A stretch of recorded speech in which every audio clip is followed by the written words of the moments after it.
When I say football, what do you think of? For many, it's a rough sport with lots of complicated rules and uneven numbers that seem to only make sense to people who live in America. But to the rest of the world, it's a non-stop tactical sport that actually involves your foot, also known as soccer. Just saying. Now, what many people don't know is that both sports actually came from the same place. So in the early 18 and 1900s, the kids of many schools of England played versions of football. Some of these games were played with their feet, while others allowed the player to pick the ball up.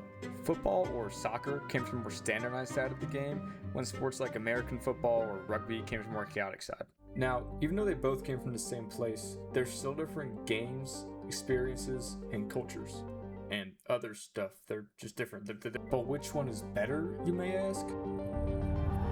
I don't know. I don't really got a way of knowing. I'm not sure how I'm supposed to do it.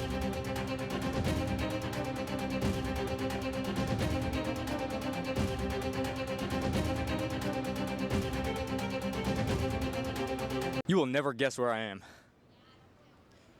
If you couldn't guess, I'm in London. I'm here in England because this is where the Premier League is based. The Premier League is the top professional football league in England, and it's made up of 20 of the best football clubs in the world. Football is a major part of the culture here, and I can tell that by other people wearing jerseys and stuff. I think everybody else knows that. But I'm not here to see what other people think of football. I'm here to judge it for myself. Introducing Operation List of Objectives and Goals and Other Stuff Mission Quest.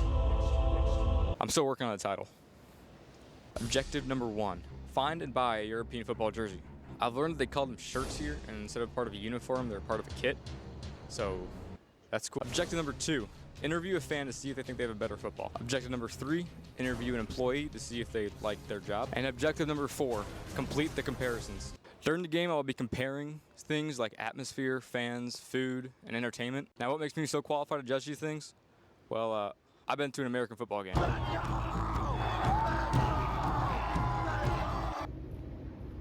The game isn't about an hour, and I still need to complete the Operation List of Objectives and Goals. so I should probably get going.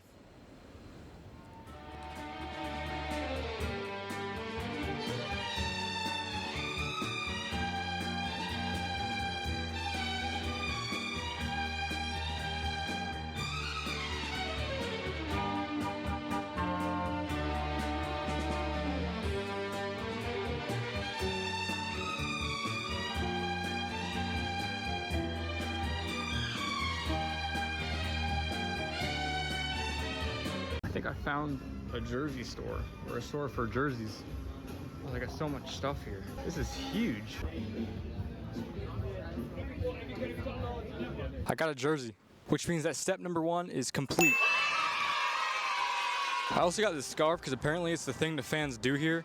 What I didn't realize when I bought it is that it's going to be about 90 degrees today in London. Which I didn't know it did here. Also, if you couldn't tell, this is a Tottenham Hotspurs jersey. At the time of recording this, they are currently 1 game away from being relegated from the Premier League. The English Football League is a system where the bottom 3 teams from the Premier League get demoted to a league below it called the Championship League at the end of each season. The top 3 teams from the Championship League are then brought up to the Premier League to replace them. It's an interesting system and far too confusing for me to try to learn more about, so moving on. Now, being American, I can only judge football of the European style. So I think it's only fair to find some people to judge football of the American way. I'm here with Tyler. Tyler. First off, is it normally this hot out? Not really, no. Not really. I got this scarf and I was like, this is Yeah. not the great idea. No. Have you been to a game before, a Tottenham game? I have, yeah. What would be the first thing you would recommend to eat at the stadium? Eat. Yeah. The hot dog. Hot dog? They have a good hot dog? Yeah. Do you guys have a chant? Chant, yeah. Do you care rehearsing it? Sing it. You'll probably hear it later on. I'll hear it? Okay, You know what it is. I'll hear it. I'll hear it. And then last off, do you think football here is better or football in America is better? Well, you say football. You mean football. Football. Football. Yeah, football's here, but yeah. Here? Obviously, yeah. Thank you so much, Tyler. No worries. You have a good day. Right, you too. First off, what a guy Tyler is, and now thanks to him, objective number 2 is complete. But more importantly, he said some controversial things. First off, he said that European football was better than American football. Yeah, football's there, but yeah. Here? Yeah. But what do you know, Tyler? What makes it so obvious? He also said the best thing to eat there was a hot dog. Well, actually, that's not that bad. That's actually... And lastly, he said that I'll hear the chant. Or did you just not want to do it? I guess we'll find out. After that, I walked around for a bit and got to look at the stadium, which I'll talk more about later on. But as I was walking around, more fans started to show up as the start of the match got closer. So I decided to head into the stadium where it was absolutely packed. I mean, there were people everywhere. I walked around for a bit trying to find this hot dog Tyler was talking about, but after I couldn't find it, I decided to go check out the field and see if I can find my seat. All this, and I'm sat right here. Right here. That's crazy. So the new Tottenham Stadium opened in 2019 after construction started in 2015. The total cost to build the stadium was around £1 billion, which is close to 1.2 billion US dollars. And the stadium can hold about 62,850 people in it. The stadium has a feature for the pitch to open up, which allows the floor to be used for events or even other sports. The NFL has even held abroad games here, making this a stadium where both types of football have been played. It's the largest club stadium, while also being the third largest football stadium in England, and it's powered by 100% renewable energy. At this point, the sun was beaming down on me, so I went back inside trying to find some water when I came across this.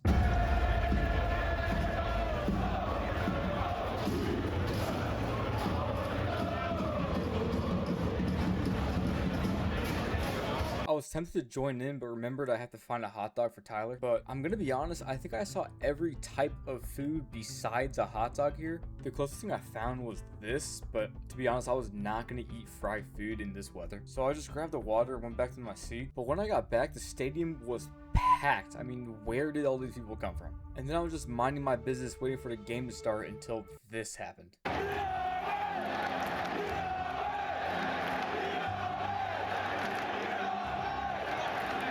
Tyler, I owe you an apology. The video does not do justice to how loud this stadium was. Keep in mind, there were 62,000 people chanting in the stadium. And when I thought they were done, they pulled this out.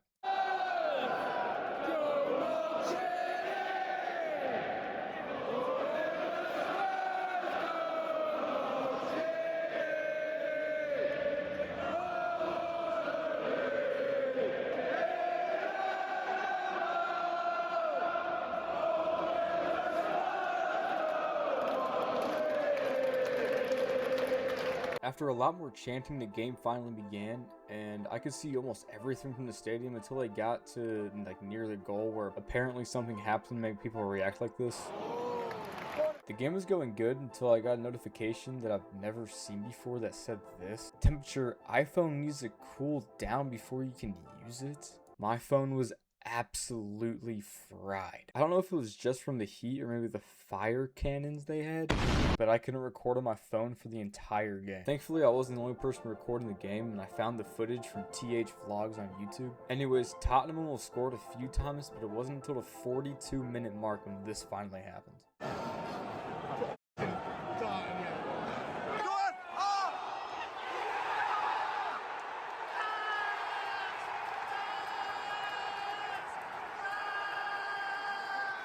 Tottenham took the lead right before halftime, and I wish I was recording this because everybody was like jumping around, like jumping on top of me. It was insane. But when I tell you that goal was the only thing that happened that entire game, I'm not kidding. After 101 minutes of playing time, they finally blew the whistle.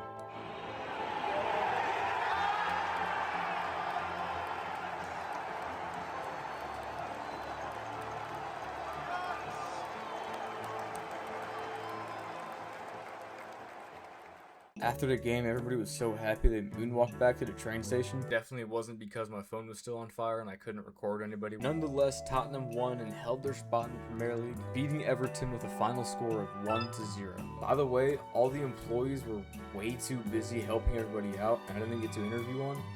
So I guess objective. I got on the plane to head back. While I was on the flight, I thought about how I would compare the two different footballs when I came to this conclusion. I'm back in America, but there's still one thing I need to do. Objective number 4, complete the comparisons. Now, the only way I thought of comparing the two were ranking them between 4 different categories. Those categories being fans, entertainment, atmosphere, and food. Starting out with American football, I give the fans a 6. When it comes to American football, fans are extremely passionate, but they can get a little annoying at sometimes, so don't say I'm not wrong. Anyways, for entertainment for American football, I gave it a solid 7. Now, even though it's not continuous, it's still high energy and big plays happen enough at a time for it to be fun to watch. Atmosphere, dude, American football's atmosphere can get kind of crazy. For that reason, I'm giving it a 9. Now, when it comes to food in American football stadiums or events, it's not always that good. It's usually just something fried from the back or something very basic that might taste alright. So for that reason, I'm giving food a 3. Now, European football, starting off with fans again, I'm giving them a 7. All the fans I walked past in the street of London were all really nice to me, even if they support another team. Tyler, for example, was very kind along with everybody else. And like American football, they're all very passionate for their teams. Entertainment, I'm going to be honest, it's fun when you're there, but overall, it can be a little boring. It's a lot of the same. It's just watching back and forth. So it's getting a 5. Now, the atmosphere for at least this game was crazy. I didn't think soccer got to that level of excitement. It was loud, it was energetic, it was just very fun to be in. So atmosphere is getting an 8. And with food, even though I didn't actually eat anything, I'm giving it a 5 because the service was really good. I said earlier, it was extremely hot that day. The workers are doing such a great job of giving out water, so they were on top of it. So that brings American football to a total of 25 out of 40 points, and European football to a total of 25 out of 40 points. But that means there's a tie.